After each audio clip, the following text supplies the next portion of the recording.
Chapter 6. The Brewing Storm. "Why are you telling me this now?" Matteo's voice was dry with remorse. "It is what Violante has been preparing you for. Now that you are older, she will be introducing you to more serious studies," Carolina informed. "What if I don't want to become a priest?" Matteo sharpened his voice while standing. Salvatore snapped. "Lower that tone, young man." "But I wish to travel again." Matteo grew louder. Carolina begged. "Please lower your tone and sit down." "I shall not do this." Matteo stood his ground. Marco and Luigi watched the brewing fight. It was dinner and a show in their minds. Violante had enough of such an attitude and towered over Matteo from across the table. "Antonio Matteo, you are disrespecting your parents. You must learn obedience." Salvatore nodded in agreement. He gave Violante permission to take matters into her own hands. Carolina warned Matteo, "You had better listen to Violante. She shall show you how to conduct yourself. Do not disappoint her or your family." "I do not consent to this." Matteo threw his hands. Violante gave the most stern tone. "To your room. No supper for 2 days. You are to stay in your room unless you are required to be somewhere. Go now. When I come up after dinner, you had better be reviewing mathematics."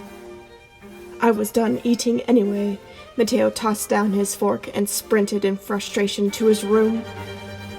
After slamming his door, Matteo ignored his books and instead opened his guitar case. Quietly he played his festering emotions off. On hearing the clanking of dishes being cleaned up, Matteo put his guitar back and in haste slid the case under his bed. Footsteps headed up the stairs, and as soon as the door opened, Matteo was at his desk with a math book. Violante came in to see her student appear deep in study. She then peered over his shoulder. In feeling her eyes on him, Matteo shut the book coldly. "I am tired after today's events. I'm going to bed. Tomorrow we are going to review your studies. If you don't cooperate, I will take your guitar. It's a rather dreadful thing. I wish to take it now, but your father insisted not yet." "Why have you become such a monster since our return?" Matteo faced her. Violante smacked him for his conduct. "To bed with you." Matteo held his face as he hurried to bed. Violante left, shutting the door. A key fumbled in the lock. Matteo's heart ached upon the thought of being locked in. Only a few hours before he was free, traveling all of Europe.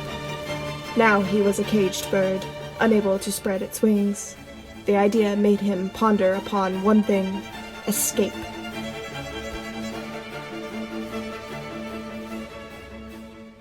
The week progressed, and Matteo felt his lifestyle had changed. Violante demanded longer, more in-depth tutoring sessions, leaving Matteo with piles of homework. He became exhausted and had near to no time for composing. The lack of true passion festered a harsh temper. His mood only made Violante more strict. She let him out of his room for breakfast, lunch, and chores, but most evenings she noted some sort of bad behavior to exclude him from supper. The hunger didn't help his attitude. Matteo looked forward to choir rehearsals, as he was then let out of the house to get fresh air and walk to the church. His friends in the choir began to notice the change in emotions. Even the choir master. He pulled Matteo aside after a session to speak of his concern. "Matteo, are you all right?" "Si," the boy lied. "Are you ill?" "No." "Is everything all right at home?" "Si," Matteo lied again. The choir master then spoke bluntly. "You can tell me. I can see you are not looking the healthiest. If you don't tell me, I will consult your parents." Matteo nodded as if it were his wish, but unable to say so.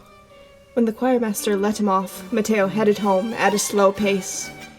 All he looked forward to was his bedroom and studies. The evening happened to be quite calm. As Matteo strolled along, he found a newspaper sitting on a bench. He took it and decided to skim it. There was a lot of news about France. War was brewing, with Napoleon's army on the move. The thought of Paris tugged at Matteo's heart. He wished in any way to be back there. When reaching home at the set of the sun, Violante burst out of the door. She took Matteo by the wrist. "Where on earth have you been? You were to come straight home after choir." "The choir master wanted to talk to me," Matteo calmly answered. His face was met with a smack. It stung terribly, making him tear up. "You should be ashamed, making up excuses." Violante pulled him inside. "It is the truth." Matteo yanked his arm away.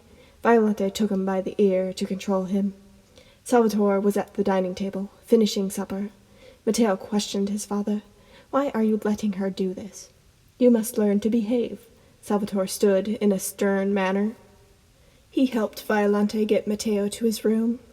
Once entering, Matteo snapped. "Why are you treating me like this? You have never done so before." "You shall have more privileges when you act as a gentleman," Violante explained. "How can I behave better? I study what you ask. I am only irritated when you treat me inhuman." Matteo's tears streamed down his face from stress. Violante hissed. "That's it. I'm taking the guitar." "No!" Matteo blocked her as she stormed towards the bed, where the case was hidden under. Salvatore moved him aside. It caused Matteo to weep in utter despair, watching Violante head out of the room with his precious child. Salvatore took Matteo by the shoulders. "I am sorry that I let you get so attached. I shouldn't have taken you on that tour, knowing how crushed you would be. Your mother and I should have told you from the start what you would be doing." "Don't touch me." Matteo batted his father away. Salvatore sighed. In turning to leave, Matteo suddenly collapsed on the floor. He was pale and trembling. "What is the matter?" Salvatore rushed to him. "I'm not feeling well," Matteo whimpered, feeling the most horrid head and stomach ache. His distraught emotions caused it. Salvatore helped him up and to the warm bed. Violante came back to see the commotion. She glared at Matteo. "You had better get studying." "Violante, he is ill," Salvatore stated.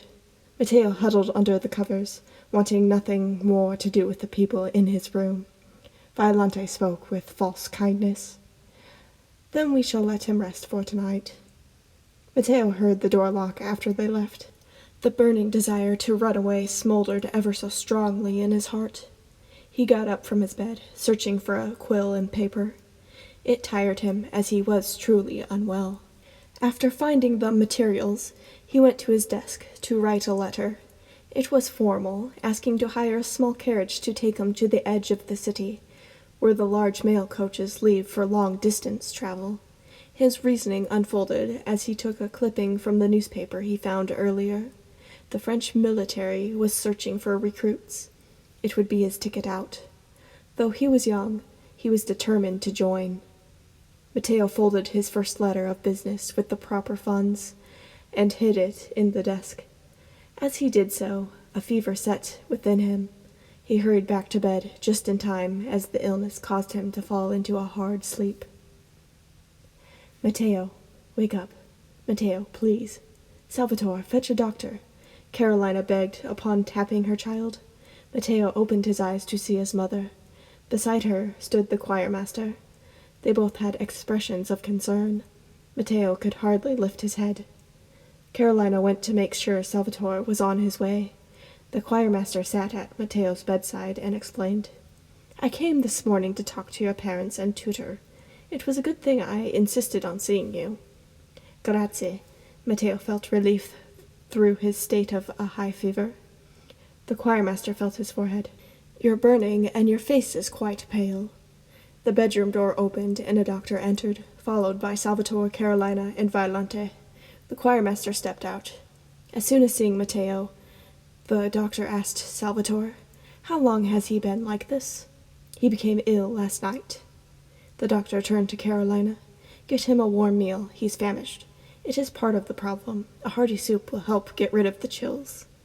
Carolina and Violante hurried off to make a meal. The doctor gave Matteo a bit of medicine to help ease the fever. He then told Salvatore, "Be sure he gets fed well." "I will," Salvatore nodded. The choir master and the doctor left the house. Matteo for once felt better as Salvatore sat by him, speaking kindly. Carolina came back with chicken soup. Matteo ate it gladly. His natural color began to return. Salvatore took the plate after he finished. You rest a few days. Grazie. Matteo felt able to shut his eyes and sleep comfortably. Things became better for Matteo in his days of needed rest. He was given his guitar back upon Salvatore's request. His health improved from full meals and freedom from his room. Violante, though, still made his studies long and intense. It gave Matteo the motivation to continue his plan to leave Florence. He wrote in a journal and kept everything well hidden.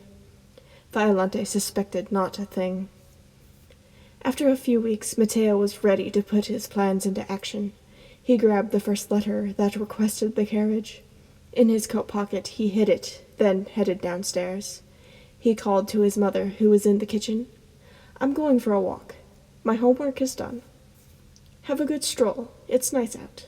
Carolina smiled, sensing her son was calm. Matteo went off into the streets, turning a few blocks for the post office. It wasn't busy when he entered, so he went to the front desk. He grabbed the perfectly folded letter and handed it to the postmaster. Matteo felt a sense of accomplishment. As he went to leave, Violante happened to be entering. She glanced at Matteo, causing his heart to pound. Nothing appeared out of the ordinary to her, so they carried on with their day. Matteo arrived back home and went to his room to review his escape. He had hired the carriage for Friday, after choir rehearsal. It would be late evening. Matteo then began to secretly pack a rucksack of necessities. He smuggled funds into his guitar case, being sure he had the sufficient amount. After organizing what was possible in the moment, Matteo crawled into bed for the night. His dreams were filled with the days to come.